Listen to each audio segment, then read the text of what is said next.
Welcome back, ladies and gentlemen. After a extended delay here, we're finally into game number 2 of this best-of-3 series. Arrow versus Invasion. Elimination on the line here. This could possibly be our last game of the day if Arrow sweep this 2-0. Yeah, and it's good news for Arrow Gaming. I mean, even just Dota fans in general, that Arrow Gaming are playing well because TI is going to be tough. So if they're not 2-0ing teams like Invasion, well, you don't give them much of a shot come TI. So they've really stepped up their game their last couple of days. Yeah, so last match, would you say it was more of a drafting issue, execution, or somewhere in between? What was Invasion's big misstep in the I think last a mix of both. I think the support play early on lacked direction, like the Wisp Treant, they didn't really stack, they didn't really gank, they kind of just... I mean, Treant zoned out the offlane tide, but the Wisp could have been stacking all day long. That not only, I mean, Shadowfiend got ridiculously farmed regardless, but he could have been more farmed and also helped the Wisp get faster levels. I think the farming Venomancer, they didn't quite execute. I think it's just something they maybe just didn't quite understand, like how it should fit into their draft and whatnot. So. Yeah. I think if they had an Ancient Apparition as one of their supports, it could have been devastating with the dump that Ice Blast damage in and then force some shatters with the poison. That could have been scary. You're doing the offlane Void, like, you know he's going to get levels there to get his fast Chronosphere, but then it's like, well, you've just got Shadowfiend Razors. You need, like, an AA Ice Blast, a Lich, Chain Frost, an Invoker with Sunstrike. You need something more to combine with the Chronosphere, which they didn't have. So. Even a Rasta can help out a little bit. But let's hop into this draft here and see what we're looking at. This time, Arrow Gaming will have first pick, and they will grab the Treant. So it's been a first pick tree in both of these games, though. Opposing teams have gone for the Bulkmaster, and here you go, Invasion doing the same opening that I talked about in the last match, the Bristle Tide. It's taking a page from what Arrow Gaming had in game 1, so they'll have the Bristle Tide this time around, and probably see a similar kind of setup with the farming Bristleback, the offlane Tide Hunter. See how Arrow Gaming respond. They're going to go for the Shadow Shaman again. They like the pushing power this hero gives them. It's also just great all-around lockdown. Like, it's the fact he has so much lockdown and so much push potential is very, very strong in this hero. So, and also the initiation. We've seen Shadow Shaman and Lion making a little bit of a resurgence, rushing that Blink Dagger for the most part, and there's really not too many better ways to initiate a fight than the Hex. I'm so curious seeing these teams in their first bans, like Doom, Viper, Razor, and Brewmaster. The only hero that you would consider worthy of first ban out of those is Doom. Maybe the Brew, if it's... I don't know if these players, if there's are any standout Brew players. Actually, I think every game I've seen from Invasion, Brew has been banned out. Like yesterday, I think Brew was... He was a first or second ban in every game, I think. So these teams are just... SEA do not like playing against Brewmaster. And I think it's very much they know each other, so they're banning for their opponent. Like, it kind of happened back... when Orange and MUFC, like during the TI2, TI3 era, would play against each other, you'd always see the weirdest bans and first picks because they're drafting and playing for their opponent, which they play so often against that they know the kind of bans that they need to do. And that's the same with Invasion Arrow. These guys have played each other a ton the last week, not just in the Good Play Gaming tournament, but other SEA tournaments going on as well. So as a result, you see these bans which are not your standard bans. They also know, like, hey, look, they don't have a Lycan player. Like, why would we ban Lycan? Like, they don't like Bat Rider. Like, why would we ban Bat? Like, the pool gets left wide open. The one thing that doesn't get touched is the DDZ Invoker here in Game 2 just yet. I imagine they will go back for it if it's not banned in the second stage, but Invasion should not let it get too much further. Yeah, that's a really good point. And a note about the second ban on Razor. I have to admit, I was a bit of a Razor hater for a while, but I think I've seen the light and the power of that hero. He's not really that late game carry as some teams have tried to run him, but if he gets a little bit of that position 1 farm, maybe rushes an early mech, he is really strong in the laning stage, really strong in the mid game, and then once he gets Ag's Refresher, he is a pretty devastating pusher. You can basically just keep rushing team fights, and if they don't have a glyph, then you're going to be doing some damage to those structures kind of regardless. So I can see why they wouldn't want to deal with the Razor if Arrow was going for some sort of... a more aggressive pushing lineup, like to pair with the Shadow Shaman, for example. Razor can be pretty scary in those kind of lineups. So it seems he's great lately because everyone's picking these like tanky dual/tricle lineups, like your Bristlebacks, your Tides, whatever. Your Doombringer is really popular. All these kind of melee tanky frontliners. Teams have gone away from the hard carries, and I mean, sure, Razor, like it sounds like statically he should be good against hard carries, but against these like your Lunas in the past, your other kind of range carries. He just gets chopped down. Yeah, later on, like in late, these heroes are good at late game, and that's where Razor's not good because people die so fast. He's not good against Morphling. He's best against these tanky frontliners who you get a long time to, who have long, they're kind of designed to have a long drawn out team fight, and that's where Razor's like, long drawn out team fight, that's more damage for me to steal. Yep. more time for me to just stay alive as well himself. And more time to stack up negative armor charges with his ultimate. Yeah, So he benefits from that kind of duration. Definitely shines in the current meta game compared to like 6.79, 6.8. There was a lot more split push, which he was terrible against, and a lot more just hard carries in general. Yeah. So still a little bit of a finicky hero, but one that I've come to enjoy watching a fair bit. Now, Invasion will ban out the Elder Titan, and that makes me wonder if they may be gearing up for a potential Morphling pick here. Remaining. I can't believe they didn't ban the Invoker. Yeah.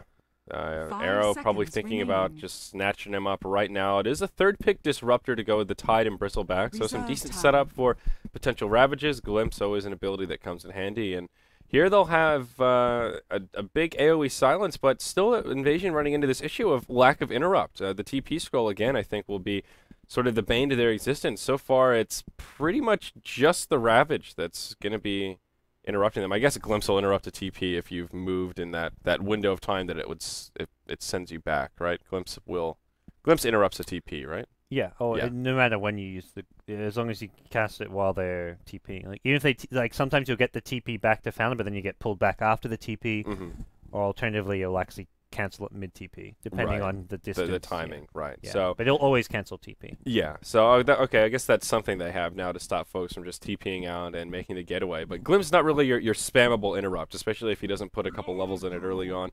It has that pretty long cooldown. So Lone Druid, the third pick for Arrow. That's a little bit interesting here, but some more pushing power to join the Shadow Shaman. Yeah. So it seems to be the way Arrow Gaming want to play. They're going for this kind of IG style of draft where it's like push down towers early.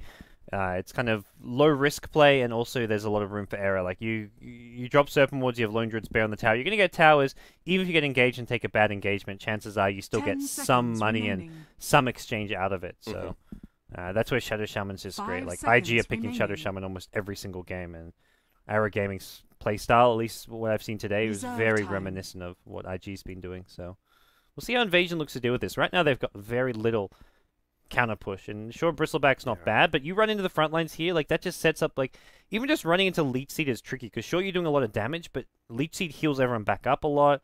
It's kind of just tricky and annoying to go up against. You haven't got much follow-up for the Bristleback. I mean, unless Tide is getting off good Ravages, Static Storms from the Disruptor, it's not really ideal, because Serpent Wards will be down before a fight even begins. And there's your mid-hero, Templar Assassin for Invasion. So we'll probably be the offlane Tide on Dire once again, position 1 Bristleback, TA in the mid, and then they'll be looking for their second support to join the Disruptor here with this final pick. So a pretty well-rounded team. Now with the TA, they do have a fair bit of carry power, a lot of single target damage, and they do have a lot of minus armor for Roche. So that is one good thing on the Dire side. Bristle and TA, very easy Roche control between those two heroes. Yeah, that's something which, like, the push from Arrow Gaming is not coming right away. Like, Shadow Shaman needs hit level 6, kind of needs Arcane Boots. At least they need Arcane Boots near the Trine or Shadow Shaman. Yeah. Lone Druid ideally needs some items. Like, this is, the Lone Druid push is normally, like, when he gets his Radiance timing, which is generally around the kind of 18 to, like, 16 to 20 minute mark, depending on how fast you look to rush it, so. And whoa, Bat Rider! Yeah, definitely worth picking here. Bat Rider's still amazing. Like, I think it's okay that he's fallen off it from the top pick, but team should not be completely ignoring him as if he's a bad hero suddenly. Yes, I don't think he's all of a sudden just a reserve 5th pick kind of niche hero. I think he still deserves a little bit more love than that. But it seems part of it is just the meta here. The SEA teams just seem to not favor the Bat Rider as much as some of the other metas. I wonder if he's going mid against TA. Very possible. That's that's a pretty good lane for the Bat Rider. Invasion think otherwise. They ban the Invoker, so they probably know Arrow Gaming better than we do, but we'll see. It could be the off-lane Lone Druid, and they're looking for their position 1 with this last pick with the Bat Rider mid. They could put the Lone Druid mid with Bat Rider in the off-lane. Yeah. Or they could put Lone Druid in the safe lane, put Bat Rider mid, and then grab another off-laner here. They've got a lot of flexibility with these two heroes, and pretty hard to gauge. And there's that Naga Siren. She's popped out a couple times here, and Arrow will ban her out. I guess it could have been a support Naga, but or I guess it could have been a carry Naga with an offlane Bristle and a support Tide, but that still would have been a little bit awkward. Support Naga is actually I only like it when you have something like a disruptor. 5 seconds Yeah. The Naga Tide's kind of clunky just because there's that window where people can pop BKBs before the Ravage hits them. Reserve Not that time. there's any BKB here as an arrow, but yeah, the support Naga just synergizes Radiant perfectly with team Disruptor, pick. so it's a good ban from arrow. But they go Sand King instead. Kind of forgotten 4-position support hero, and kind of with good reason. Just needs a bit too much farm, and even with farm is not always great. But Arrow Gaming, it's going to be a Whoa. DDZ Tinker last pick. This will be some fun. So it looks like Lance will be playing a safe lane Lone Druid. Zheng Zai on the off lane Batrider. Tinker will be mid against TA, which is not exactly a great matchup. They may actually, I think they may even swap the Tinker to safe lane and put Lance mid on the Lone Druid if they want to get the better lanes. But we'll see how important that is for them. Tinker does struggle a bit against TA mid. Does he really? Is it that awkward of a matchup? I mean, he has ways It's to not deal with awful, but- fraction. I guess it depends what build he goes for. You can kind of march down the TA, but yeah, I guess she just does enough damage that she can kind of burst him. You can't like spam much too freely, just like for a refraction necessarily. But I think TA Yeah. has just a slight last hitting advantage. Laser's a bit annoying, March is a bit annoying, like you say. But it looks like DZ will be going mid. He's gone for Null Talisman, 3 branches, gets pulled to Tengo, so he's going all out to ensure early last hits against this TA. Something Congraties. Tinker doesn't really want to do is buy all these many branches because like Tinker doesn't go Magic Wand. He wants Soul Ring. He wants Bottle. Yeah. So this is +3 all stats just to help last hitting. Like 3 damage can be the difference between winning or losing your lane sometimes. Yeah, TA with 58 damage out of the gate. She'll do the double branch opener with 2 pulled tangos to battle. and just rush the bottle. So Tinker actually does have a last hit advantage. The 61 plus 3 gives him a nice little 6 damage edge over the TA, which might be enough to kind of tip the scales. But here we go. Let's introduce some rosters here. We've got Arrow versus Invasion, game number 2. Arrow up 1-0 in this best-of-3 series. Lance will be in the safe lane role, playing on the Lone Druid here. He'll be joined by Johnny on the Shadow Shaman. Will be DDZ mid on the Tinkers, we've already mentioned. And it will be Mosin battle supporting on the begins. Treant in the off lane. It will be Zhang Zai on the Batrider. Well, the Dire Team Invasion down 1-0 in this best-of-3, facing elimination should they lose. We get 3rd place still respectable, showing in the Good Play Gaming SE Invitational. We've got the offlane Tide being played by Ghost. We've got ADTR on the Sand King up near towards top lane, doing some scouting with an early Invis rune. He'll be joined by FZ on the support Disruptor, Snow on the carry Bristleback, and mid lane will be Kachik Imba playing the solo mid Templar Assassin. So I'm curious how this Sand King will work out. He was really popular for a while, and he's now fallen off. And as you mentioned, he does need a fair bit of farm to come online. One of these heroes that kind of just becomes a completely different presence around the map once he grabs the Blink Dagger. And if he has enough time, he can stack up the hard camps and use that Sandstorm to take them down very easily. But still takes him a good 10, 11-ish minutes, depending on RNG, Mud Golems, and how everything else goes in the lane to really get that timely blink. this Sand King just blocking the Ancients from spawning so Tinker doesn't get it.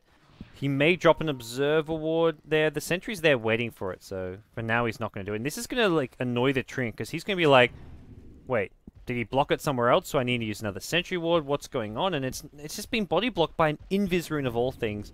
And yeah, look, he forces out another sentry. This is rough. He had no idea that an Invis rune was picked up. He's even using Tengos to go searching right now. There, oh yeah, and the Radiant Observer up top is just barely out of rune It's vision, mind games. so- Like this is complete. Like they saw Sand King head back. They knew the Sand King was there because the Radiant Observer saw him head back top, but he may realize that it was just body blocked soon enough. But, oh god, that's annoying. Still, it is a sentry wasted. So, well played by the Sand King. Off to a pretty good start here. Dire Tide, or Tide will be on the Dire off lane once again. I shouldn't say Dire Tide. That's just confusing. But the Dire side Tide Hunter is in the off lane once again, having a slightly better time than we saw in the last match. Has grabbed a couple of last hits, has about 5 under his belt, but already well into level 3, so at least able to get some experience here. He's just leeching in the jungle. Actually throws down an Observer here at the Magic Bush spot. A little bit delayed, but will block these camps from spawning once further. Well, Career better be careful coming mid lane for Arrow Gaming. Normally you see this loop look at around, the and yeah, he'll path. do the loop around. This is, and you see this all the time now. It's not even becoming something special. It's Have you just- noticed that Butch here is actually named DDZ? It's his. I'm sure that was not DDZ who named that. I doubt it. Oh man, I always love it when teams get cheeky with the name. it was like tags. in the lobby, like they were flaming DDZ there too, man. These Yeah. guys can't catch a break. Ghost in the bottom lane. He takes some shackles, but he has plenty of tankiness here. 1 point in Kraken Shell, 2 points in the Anchor Smash. He could buy time for a second Shackles almost. No, not going to.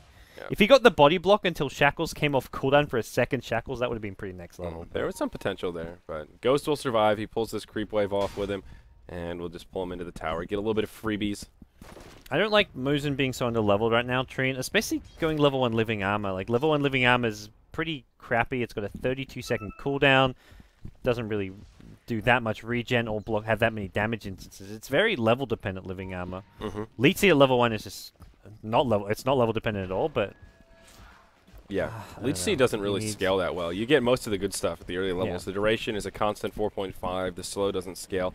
It's really just the damage and the cooldown that get helped out. If you're not getting kills, it's still fine to go Living Armor level 1, but it's more like he needs to be getting levels to make this Living Armor actually any good right now. Yeah. So he's kind of a tree without a home as he wanders around, his wandering bark, if you will, making his way towards the top lane. Batrider having a pretty good time as well. He's about halfway through level 3, 2 points in the Sticky Napalm. Everything looking pretty standard there, though he will take a glimpse back. Burrow strike to boot. And will the Batrider take a tumble for the First Blood, moving off to the cliff, but it won't be enough. And First Blood's drawn. FZ picks up that bonus gold on the Disruptor. Yeah, well, Trent finds a home now. It's the top lane where there's some experience waiting for him, he says. I was just waiting for you to give up First Blood so I can get some good XP here. He'll actually reach level 2 off of this, but assuming he should stay in late. He's very useless with just level 1 right now. But that's a good First Blood for Invasion. They get off to a good start here with their tri lane. Yep. Absolutely. Batrider does TP back to the tower straight away and gets to clean up the creep wave, so we'll now actually find level 4. Could certainly be worse for him, but conversely could be much better. How's our mid lane going? Looks like Ketchik getting the better of it. 26 and 12 versus the 19 and 1 Tinker. So DDZ struggling a little bit, but still finding a baseline of farm about halfway through level 5. No ancient stacks for him quite yet, just a set of ancient black drakes, but now he could actually find himself in some trouble. Tide rotating over, connects with a gush. There's a side trap, meld strike as well. DDZ getting chopped down. Living Armor coming out to try and keep him alive. Moves into the trees, but nowhere to go from here. Just trying to sip up the bottle, buy as much time as he can. TP coming in, and the tree will find his way over. Maybe. Oh, they'll at least find a 1-for-1. I think. Yeah, there you go. Refraction, not enough as the March of the Machine gets the kill. But TA finds all that experience, which is unfortunate for the Tinker. He played that well as he could have there. He got the regen off for as long as possible. Popped the bottle charges in between right clicks. The Leech Seed heal almost saved his life. If that was your old Leech Seed before the nerf, that would have saved his life and he would have got that kill. So, well played. The laser straight on the TA, like he couldn't have done any better there. So, yeah, Arrow almost turns that one around. Yeah, like you said, well played by DDZ. And anytime you see somebody moving into this nook, that's just there's no escape plan without a Force Staff or a Blink. But I thought there might be some more TP reaction, but who would have come really? I mean, Batrider, you couldn't have done much. I guess he's not really expecting TPs at this stage. Like you look, his supports aren't really built for that. Yeah. They're either there or they're not. Like Shadow Shaman can't really. I mean, if Shadow Shaman has a TP for whatever reason, it does turn it around, but that's just not something that's in the Shadow Shaman's kind of role right now. Yeah, so with that, TA is now a full level ahead of DDZ because he got the first kill, so he got all that experience just on to hit level 7, and DDZ now just about to ding level 6. The flip side is that Mosin did find some extra experience, now almost level 4, but I think they'd probably rather have that on their Tinker. These stacks are not going to the Tinker, they're going to Zheng Zai on the bat. I guess deciding that this Blink Dagger timing is the important thing. Mid lane, they're going to catch up DDZ though. Yeah, he'll take a tumble here as a rotation from the two supports make their way over. ADTR did have an invisibility rune on the Sand King, so once again, it pays some dividends. Down in the bottom lane, Ghost in some trouble as the Stretch Armstrong shackles come through. Even an entangle from the Bears, he gets finished off by one last Ether Shock. It is sitting level 3 on Johnny, so plenty of burst damage to bring down the tanky Tide. Lance is huge on this lone druid. He's uncontested free farm with a Midas. Oh, this boy. Radiance timing is going to be scary. I imagine it's a Radiance. Maelstrom build just not very strong anymore. I think it's the best way to go. And Batrider's Blink timing is also fantastic right now. He's got an 8-minute Blink coming as an offlane bat somehow. Yeah, and this is great if you can stack up here. I think a lot of people underestimate how much farm you get from these huge stacks that Bat can clear out. It's way more efficient than just sitting in lane. Even if you're getting okay last hits, the farm just skyrockets, especially if you're not the one doing the stacking. This is an absolutely fabulous timing. Almost level 7 as well. Only on brown boots, but has that first Smoky Deceit. And he's ready to start hunting around. Goodbye TA, probably. I think you go straight mid for the TA. Firefly Lasso with March. That's an easy kill on Kachik Imba. And he's not... you do not expect an 8-minute blink on a Batrider who gave up first blood. You know he's missing, but you're expecting him to be in the jungle for at least another 2 minutes. I guess it's just from all the stacks he got. He also got a lot of farm at top lane. Like, there was a lot of creeps under his tower when he was farming it, but I don't think Invasion are expecting a blink this damn fast, and this should catch TA by surprise. Yeah, he'll smoke up with Shadow Shaman, who's also level 6. Johnny's got Rasta Wards available, so they can kill this TA. Maybe they could just transition this into an early Tier 1 tower push, but here we go. There is a dire Sentry Ward down. Won't help him out too much, but bad hops forward. There's your lasso right onto TA, March of the Machines, and yeah, see you later, Templar Assassin. Easy kill for Arrow. With a 4-hero rotation, maybe they'll just continue to press on. Johnny looking for a shackle, and well, he'll find it, but he'll bite off more than he can chew as a Burrow Strike comes in. Rasta Wards come down, but there's your Ravage, and they'll find a 1-for-1, and they'll also get to clean up all of these yummy wards. Bit of over-aggression from Arrow there, perhaps. Or they didn't realize. I was looking at that, like, Invasion had heroes smoked on the high ground. I'm thinking that's a wasted smoke and really bad for Invasion, because they just came mid with 4 heroes, and they don't get to do anything because TA is already dead, but Arrow run into them instead, so yeah. Johnny got way too aggressive with that high ground shot. Yeah, I guess it was really Johnny more than the rest of them. Arrow could have handled that differently, but it was Johnny. He just ran into the high ground, got dropped, and the rest of the team said, well, now we don't really have an advantage They are here, creating so. space for Lance at bottom, which is good news regardless, however you look at it. Does a lot of damage to that tower here, and Midas, how much gold is the bear up to? Well, not that much, only about 1,000, but it's still very early on. So using Midas on his Spirit Bear, which not really ideal, because you don't get the experience bonus when you use on your Spirit Bear, unless that's changed without me realizing. Really? Even the Druid himself doesn't get the... I guess he gets the experience for the creep dying, but doesn't get the multiplier. That's how I don't know. No, I don't even think you share experience from Midas anymore, do you? Well, I don't know. Weird interaction. I not normally, but I thought it was because the bear is like his unit, so it splits with him, because the bear doesn't get experience. So I feel like that's... Well, I don't know. I feel like I read something about that, and I thought it was a non-issue now, but now that I'm thinking about it, I'm not really positive. So, double damage rune up on TA. Ketchuk doing a little bit of chip damage to this Tier 1 tower in the mid lane, but fear not, Arrow have the Treant, and now has 3 points in the living armor, so he'll be able to pick that back up. Tinker moving into some ancient farming here. It looks like just a double stack for now, but TA does have a side trap down in the mix, but you take a look at the dire vision, and she knows exactly what's going on. And they may try to contest this. Invasion starting to wrap around Sand King. He has an invisibility rune once again, but there's actually a Radiant Sentry Ward down here. So ADTR needs to be a little bit careful. If DDZ walks over, he's about to die to the March. Oh my gosh, the Sand King down to 60 hit points. He gets pinged out. They know he's around. He might just throw a blind March here just in case and see if he can find a kill. Nope, not going to do it, but... Close call for that invisible Sand King. He's been pinged out. Now they see where he is, but DDZ, just level 1 heat-seeking missile. That will not be enough damage. Yeah, it has pretty long range. The range isn't the issue here, but actually, if he had used it a little bit earlier, maybe, small chance, but... With the magic resistance, it's a no-go. 75 damage. Yeah, I guess he got down to about 70. Would have been close depending on when he used it, but yeah, still just that sentry there, that Sand King was very close to being in a very unfortunate situation. Here's your DDZ Boots of Travel timing. He'll farm up these neutral stacks and be well on his way to the Boots of Travel. Well beyond Boots of Travel even. Yeah, 11.5 minutes. Not the best timing we've ever seen, but still within acceptable parameters. He's doing okay. They gave the first neutral stacks to the Batrider to get his blink up first, so it wasn't full Tinker priority. And I think that's fine, because Tinker, once he gets Boots of Travel, will be farming the whole map and taking farm from a lot of heroes. And that's where Batrider's like, well, I got a Lone Druid and a Tinker on my team. Where's his farm coming? From kills. So you get his Blink Dagger up, and then now Tinker takes most of the farm. Yeah, and DDZ heads back towards the mid lane, throws out the March, a couple heat-seeking missiles, and now let the rotation commence. Pops the rearm, will charge some bottles, maybe throw some more of these marches, and head right back to the well to regenerate up. So he's also got his Soul Ring complete now, which is just great news. Everything a Tinker could ever want to start farming away at the map. Another double stack already up for him here, so he's been stacking the Ancients, and his supports have been on point with it as well. Johnny, how's he looking? He's got some Arcane Boots up, already has some Dust of Appearance, level 7, so he's ready to fight and reveal that TA. Tinker now just moving across all the lanes, and he'll continue to keep them pushed in. Still creating a lot of space for this lone Druid. Lance is now just happy as a clam, free farming away in the jungle, sitting level 10, and about 2,500 gold up on him. So it appears it will indeed be a Radiance rush coming out from the bear. Yeah. Again, still using this Midas from his bear, which is... Did you find any confirmation about the unless there was some like secret bug fix patch recently that changed it, you do not get the extra experience when it's used on your bear. Okay, so the only XP you get is just the unit dying within your vicinity, but you don't get any...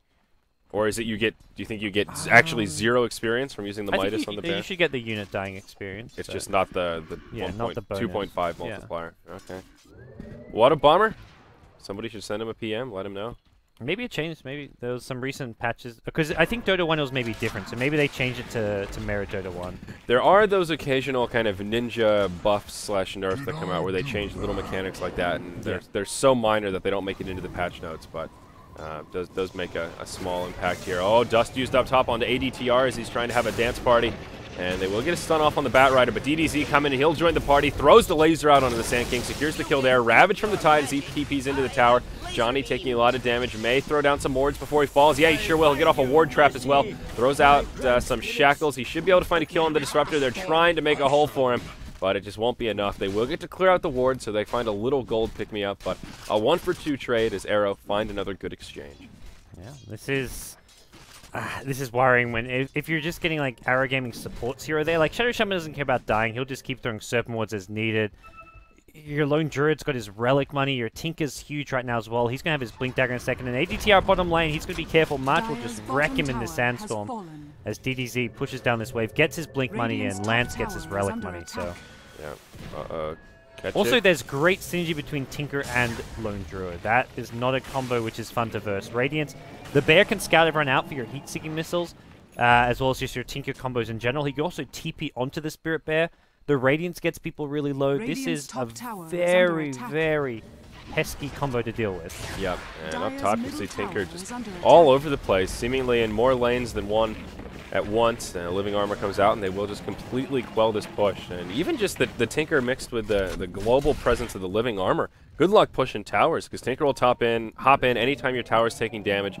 He'll spam March, push the wave back, and then Living Armor will come out. And you saw Bristleback doing a lot of damage to this tower, but Tinker is just unrelenting. Snow is completely repelled here. Pops in, hits him with a laser, and now this Bristleback will be forced to completely retreat. Alrighty, well... This is just the DDZ Tinker. How do you deal with it? Once he gets those early BOTs, I'm not sure what you do to stop his momentum at this point. They haven't got good heroes for catching him out, really. Like, Sand King with a blink kind of can, but if he's blinking the trees, you don't know exactly where to try and Bio Strike to chase him. The Bristleback pick, sure, he's level 11, he's 1-0-1, he's got a lot of farm, but we're not seeing Invasion 5-man, we're not seeing them take down towers like Arrow Gaming did last game. It looks like Bristle will go for a Blade Mail first, so maybe they'll wait for that big core item before they try and group up and push. It is pretty good against Tinker. You can return a fair bit of damage if you want to stand in the march. So that is a pretty key item they could be waiting for. He's not too far off the mark with the Broadsword already picked up. But yeah, I think Invasion are going to have to do something pretty soon here because they're simply just getting out-farmed. The Midas alone is giving Arrow an advantage in this kind of static farm fest game with even trades. It is 5-5 in hero kills. So that alone is giving Arrow a pretty big edge. And plus the Druid is just farming very effectively on top of the Tinker. Here in the mid lane, we'll see initiation onto the Disruptor. Easy lasso grab into a Hex, and that's a dead Disruptor. Now an Overgrowth coming out on Ketchik. Even the Rasta wards burn for this. Now they'll find a Shackle into the March. Ketchik trying to make the great escape here. Has a Haste Rune on. And it may be enough for him to survive. Heat-seeking missiles fly through, but they just simply don't have the damage. TA survives the assault, but this Tier 1 tower may not be so lucky. TA surviving is... At this point, TA is just struggling to do too much, and like the farm is not bad for Ketchik, but you're against the mobility of a Tinker. You're going to be against a Lone Druid Radiance soon. Radiance, I think, yeah, it's arrived. Lone Druid's having a fantastic time, and he's just going to keep solo pressuring lanes. He can come to fights now if Arrow Gaming want a 5-man, but they don't really need to. It's just going to be look for pickoffs using the Bat Rider, have Tinker TP in when you find them, have Lone Druid solo pushing the lane, have his Radiant Spare just harassing heroes. It's just damn pesky. And number one on net worth, about 9,000 gold up on the Lone Druid, the leading farmer on Invasion, is that position 1 Bristleback. But no farm accelerators on Invasion, no Midas, no Battle Furies, nothing like that.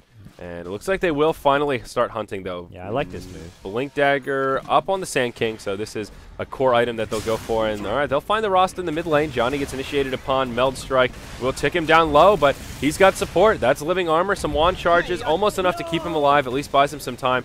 Tinker will start throwing some rockets down, and You can't even push off of this. They're going to get overgrowth and possibly lose Bristleback, who's... Oh, no, he's got mech. He should be fine, but... yeah. Tinker's just going to TP in and spam some more missiles, and then it's all over. Bristleback maybe in some trouble here. He does take a lasso. Big Ravage from the Tide. Connects on at least 4. They do find the kill onto the Bat Rider to get things started. Bristle falls in the end. Now they lose the Tide Hunter, and maybe the Lone Druid will go down. No, he's just going to man up on the TA. The Radiance Burn actually doing a lot of damage here, and Lone Druid will secure that kill. It's a 1-for-4 trade in the end. I guess technically a 2-for-4 if you want to count the Rasta. He didn't buy back, just low level and quick respawn time. Pretty good exchange for Arrow. Lone Druid barely surviving. That's like as good as a Ravage Static Storm as you can really expect there. I guess it didn't work because Tinker didn't get caught. Tinker got TP'd in as like the Ravage went off, so he just blinked around it, avoided it, got like multiple heat-seeking missiles off, got to march the machines down, and got everyone super low. And the Radiance Bear has no answer as well. Yep. It's just such a big farm lead going the way of Arrow Gaming right now that it's getting nearly impossible for Invasion to fight into it, even with the perfect ulti synergy. Yeah, Johnny will get caught out once again, but maybe can he Johnny's survive? Just like, nope, he'll get glimpsed. He's playing kind of sloppy, but it's like always like creating space for his team, kind of. Yeah. Well, Tinker thinking about coming in, but the BOTs will get canceled here. Oh no, he does. He blinked right away. Whoa, holy clip. Making plays happen. Faster than I saw. Yeah, the Disruptor gets killed, and so does the Sand King. Now they go on to Snow, and yeah, that's a 1-for-3. So you're right, Johnny kind of playing the ultimate bait here. Hook, line, and sinker as DDZ comes in and cleans it up. Another great exchange for Arrow. Yeah. Oh, God, they're doing fantastic right now. I can't believe I didn't see that blink. I was like looking right for it. That was super fast. There was like no animation with the shift Q, but he blinked forward and just that was completely wiped out. Clutch. One more. So T2 Tower now under siege at mid lane. Bottom lane Invasion trying to go for something here. Battery goes forward with the lasso, but he's actually maybe not being prepared for this Tide. Rasta wards come down. There's DDZ again to blink forward. Finishes off the TA. And Ghost, he will get hit by the Flame Break. Actually tosses him the direction he was trying to go. But Epicenter comes through. They might be able to grab a kill on DDZ here as the Static Storm Kinetic Field flies. Johnny gets caught in it as well. He gets the living armor though. Buys him some time. Could have lived. Still falls. He could have just ran and lived. Really wanted that dust off, and unfortunately not much will come of it. Once he like got that low, he's like, oh, I'm dead. Then the living armor came out. It's like, oh. He's not dead, but he'd already committed to like trying to just turn around and fight his way out of there. Like, you're going to die, you want to do as much damage as possible, but with living armor, I think he was going to survive that maybe. Yeah. Oh well. It's pretty big bounty goes the way of Sand King. He gets 960 gold for getting the last hit on the Tinker. I believe that was the first death of the game. No, the first death since he started getting the streak. So it's now 8-3 and 6 to take a couple of early tumbles, but nice bounty for the Sand King. Game-changing, I'm not so sure about. Maybe he'll be able to grab some Arcane Boots now with that 1,500 gold he's got. Maybe start working towards an Ags or a Force Staff, maybe even a Veil, depending on what this Sand King wants to do. Blink Dagger also up on Tide, so Invasion getting some of those core items. But Tinker, he's got a Dagon up already, and maybe looking for a Bloodstone here. Has a point booster. He usually likes this Bloodstone build. Yeah. It's not. You get really tanky with him. That's where like he dies to the SK Epicenter there. The raw HP from a Bloodstone will keep him alive in a lot of scenarios where it otherwise would not have. So. Yeah, and yeah, you can get a lot of suicides off. So theoretically, you shouldn't be conceding too many deaths. If you're gonna die, you can just cut your losses and do the job yourself, which is it comes in handy sometimes. He's just about got it. He's like 600-700 away. Going to join up with his team at mid lane with the Spirit Ray. He TP's into that one. Oh, wow. This is a little risky. We'll get glimpsed back. Wow, DDZ. That saved his life. Yeah, that was a actually terrible glimpse. Yeah, Saboteur-style glimpse there as Ghost gets off the Ravage, keeps his friends alive for now, lands in the front lines, and yeah, he'll just TP right back in. Disruptor falls, the Bristleback gets picked off, and now they're looking for Ketchik. They'll find him, and he will take a tumble. Triple kill for DDZ. Yeah, Tinker, not the hero that you want to disrupt. Dream glimpse. Glimpse because he'd already used like 2/3 his mana pool, and he was in a position where you could have actually killed him off with that Ravage. You Ravage him, he dies. Yep. And he's the only hero with BOTs, and of course with the rearm, that's what he's hoping for there. Now Shackles come out on the Ghost. No Ravage available on him either, and they'll be able to bring down the Tide very easily. Buyback from TA, but Ketchik, he'll get caught here. and they'll be able to bring him down. I think they have a gem. Yep, Batrider's carrying one around, so Meld not going to do a hell of a lot. That's a dieback for the TA now. And Arrow will go high ground. I think Invasion may be forced to tap out before too long. This game, too, is just spiraling out of control. It's pretty over right now with Lone Druid and Tinker so far ahead. Invasion's carry is a Bristleback, for those of you who are just tuning in. This Bristleback has been... He's gone farm, but it's like he's not a flash farmer, he's not a late game hero, and he does not do much against a Lone Druid or a Tinker right now. So Rax has already taken in. It's really not long before Invasion tap out, I imagine. Yeah, there's another kill on the Disruptor as Zhang Zai uses the lasso, but there it is. GG, well played, come out from Invasion, and Arrow will sweep the series 2-0, and pretty convincing form, especially this second game. I think both matches, sort of an outdraft. Also some out-execution from Arrow. They just seemed a little bit more crisp with their team fighting, their movements around the map, but both games, they had a pretty solid draft, and it seemed like... Invasion just didn't really have a great response for it. Yeah, I think Arrow Gaming have realized what picks they like, what they can play around with. Like Johnny on the Shadow Shaman, far from flawless always, but the Shadow, it's the hero that suits their playstyle so much. Like they can pressure tower so well. He creates space amazingly. Like his score with the way he plays is never going to be good. He's a bit of a feeder, but it's always feeding with some kind of a purpose. And like I would say, Johnny's play actually really is partly why the Tinker gets so much room, as well as the Lone Druid got complete. Lone Druid at no point in this game did he even get touched or harassed the slightest bit. So. Yeah, he ended 5-0-8, and that really kind of spells out the story of that game. Just farming by himself in the jungle, picked up a couple Radiance kills, and he even had an Assault Cross by the time that game ended. You're talking about Johnny. He ended 2-5-9 on the Shadow Shaman and had a couple of feeds, but it seemed like every time he got picked off, it ended up being a bait where DDZ would come in and at least find a 1-for-1 trade. A lot of times it would be a 1-for-2 trade. So, like you said, some kind of YOLO, just let's charge up the high ground, boys, kind of motions. But his team was always there for him and kind of paid dividends in the end. And Batrider looking pretty good. He ended that game without a single kill, 0-2 and 14. So had a lot of assists to make up for it. He had an 8-minute Blink Dagger. That was insane. I almost want to go back and just see how it, because neutral stacks alone normally get you maybe like a 10 to 12-minute Blink Dagger, but 8 minutes, jeez. Yeah, he had a pretty good time in lane. I think he had like 20 CS or so before he moved into the jungle, so he did have a pretty good time in the Radiant off lane. Also, it's one of those scenarios where you see he gives up first blood, but if he gave up first blood to get that much farm in an 8-minute Blink, he wins that off lane. Like he gave up first blood, but as far as I'm concerned, he won the off lane. So. Yeah. So looking forward, we have one series left here for the Good Play SCA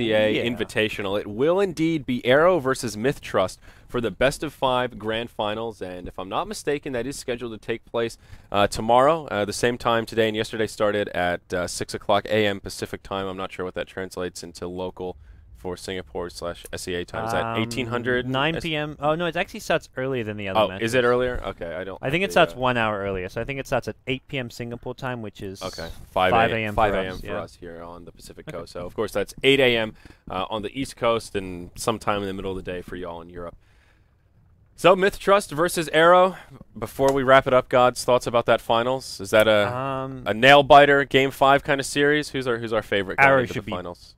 Decent favorites there. I think from what I've heard, Arrow Gaming is their main scrim partner is Myth Trust right now. That's the team they're practicing most against, leading up to TI. So Myth Trust know them well, but I think Arrow Gaming are just have individually more skilled and as a team just more coordinated. Like Myth Trust with some recent changes. So I think Arrow will either be 3-0 or 3-1. Okay, cool.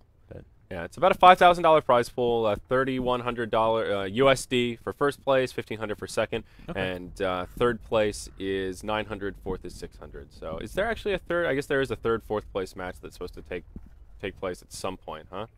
I don't think so. Or is that decided with the double elim? Yeah, I guess this puts Arrow third and Titan is fourth. So yeah, congratulations to Invasion. Sorry, yeah, Invasion's third. Invasion. Yeah. That's a good showing. They took out Titan in the winner bracket, I believe, was it? No, they beat Arrow there.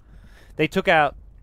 No, they didn't actually have to play Titan, so they got lucky. Kind of lucky. They beat Arrow Gaming to get to win bracket finals. Yeah, so Arrow they were the ones. Arrow knocked Titan out in the first round of the losers bracket, and Myth Trust were the ones that knocked Invasion down to the losers bracket as well. So we actually haven't seen Myth Trust versus Arrow in the brackets yet. So should be an interesting grand finals, and that is scheduled for tomorrow. But quick cast today, just 2 games, and that wraps it up. So thanks for joining us, guys. I'm Zyori, that's Gods. You can follow us on Twitter at ZyoriTV, at BTS Gods. They're in the title of this broadcast, and of course, at Beyond the Summit as well. But we've got some World Cup to watch, Gods. We've got an hour of downtime, and then Oh, yeah. nothing but football today. So take care, guys. We'll see you later.